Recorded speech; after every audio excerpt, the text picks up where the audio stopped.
亚里士多德曾经说过，我们反复做的事造就了我们，所以说卓越不是一种行为，而是一种习惯。好习惯可以帮助一个人成为最好的自己，坏习惯会阻碍成为优秀的人。看完这支影片，大家就会明白坏习惯是如何形成的，并能及早发现，以防止它们成为更严重的问题，还将从专家那里学到如何改掉有问题习惯的有科学依据的诀窍。开始啦！习惯循环。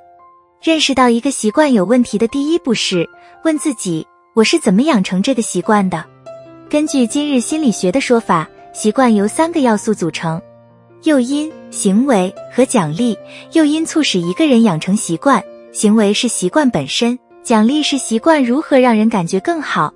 这个过程被称为习惯循环。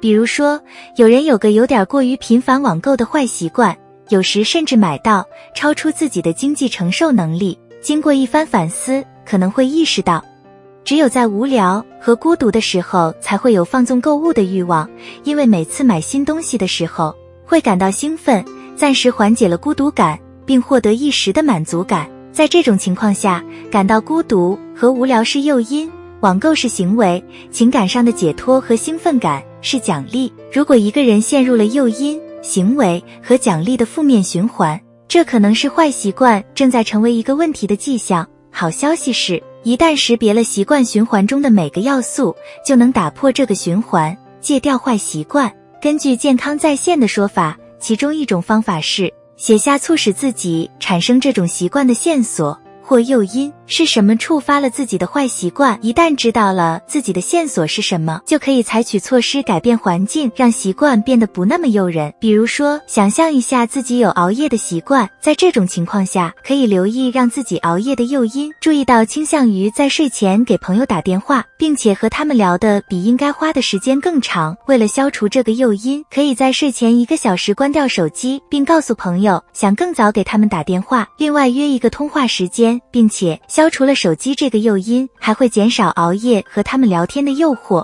意图。神经心理学家杰夫·盖恩斯博士指出，消极的习惯通常是无意识形成的，是对压力的反应。另一方面，积极的习惯往往是有意识的，通过持续的努力形成的。想想自己有意识的习惯，想想自己的生活。比如，如果一个人有锻炼的习惯，可能是有意开始这样做的，因为知道这对自己的健康有好处，通过重复使它成为日常生活的一部分。现在这成了一个有益的习惯，但如果有个坏习惯，比如拖延症，这可能是无意中开始的。小伙伴们有没有在自己压力山大的时候有什么无意识的行为？如果有，可以从关注此行为中获益，以避免它成为问题。根据心理健康中心的说法，另一种打破不良习惯的方法是认识到它给自己带来的好处。行为心理学中的一个重要概念是，当行为得到奖励时，它们会被强化，导致做出更多这种行为，但当受到惩罚时，就不太可能继续这种行为。大家的坏习惯如何回报你的？一旦知道奖励是什么，就可以找到更健康的方法来获得它。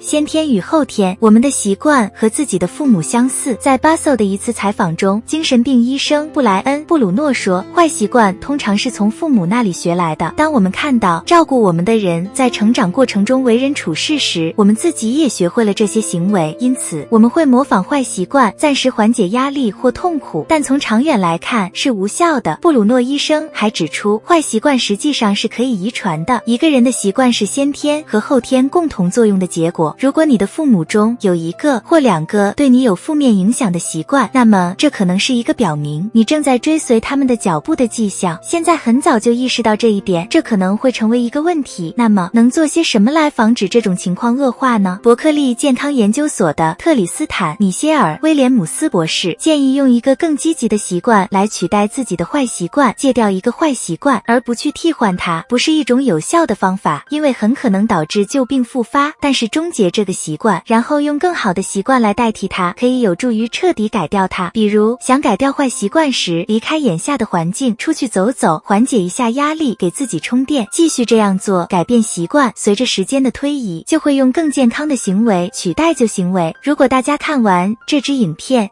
意识到自己有一些或很多有问题的习惯，没关系，我们很多人都是这样。改变习惯的第一步是认识到坏习惯。